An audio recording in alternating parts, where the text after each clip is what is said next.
Swastiastu. Selamat pagi, perkenalkan nama saya Ibu Setia Irina Noviani Putri dengan NIM 250731110022 dari Program Studi Hukum Agama Hindu. Jadi, di sini saya akan menjelaskan 5 soal yang saya ambil dari materi Hukum dan HAM.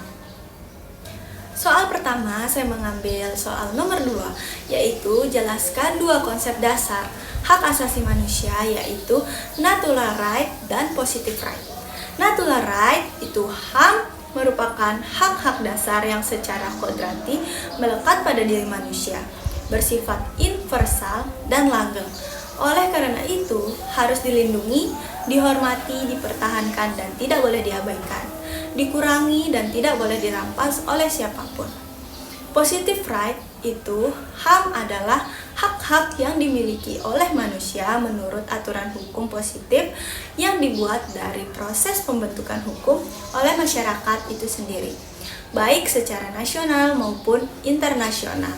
Adapun kelebihan dan kelemahan dari natural right dan positive right.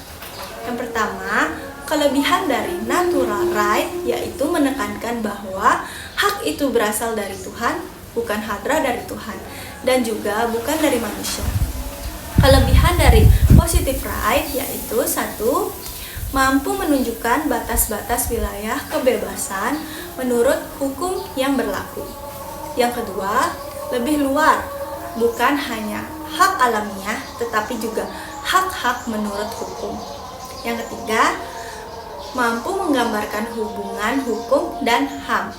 Nah, kelebihan natural right yaitu yang pertama, kesulitannya apakah kebebasan itu tanpa batas. Yang kedua, sempit, hanya hak alamiah. Yang kedua, ada kelemahan dari positive right yaitu hukum sendiri bisa sebagai alat penguasa otoriter.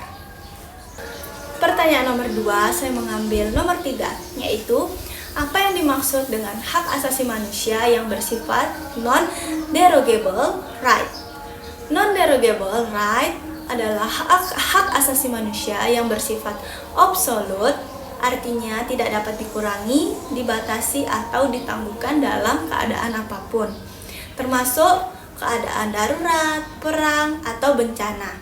Terdapat pasal yang ada dalam non-derogable ini, yaitu pasal 281 ayat 1 Undang-Undang Dasar 1945. Yang pertama ada hak untuk hidup, yang kedua hak untuk disiksa, yang ketiga hak beragama, dan yang keempat hak untuk tidak diperbudak, dan lain-lain.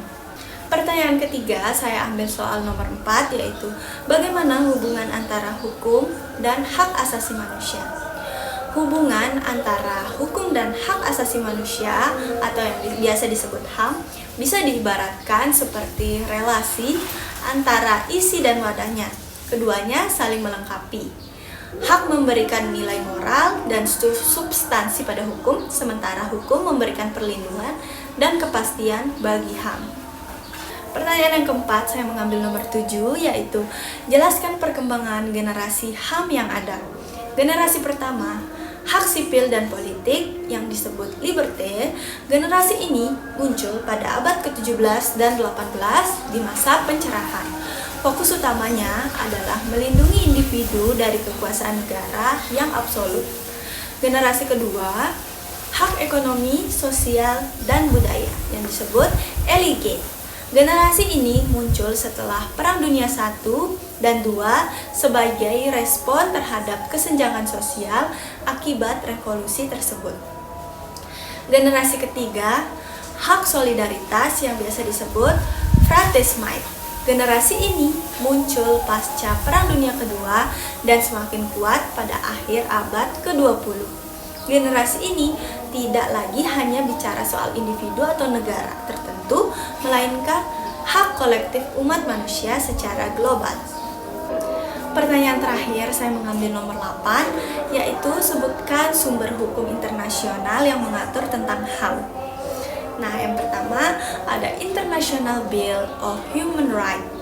Yang kedua, ada Universitas Declaration of Human Rights tahun 1949 yang disingkat UOHR. Yang ketiga, International Covenant on Civil and Political Rights tahun 1966 yang disingkat ICPR. Yang keempat, International Covenant on Economy, Social and Cultural Rights tahun 1966 yang disingkat LCESCR. Sekian penjelasan saya dari 5 pertanyaan yang saya ambil dari materi hukum dan HAM. Saya ucapkan Paramasanti, Om Santi Santi Santi Om. Selamat pagi.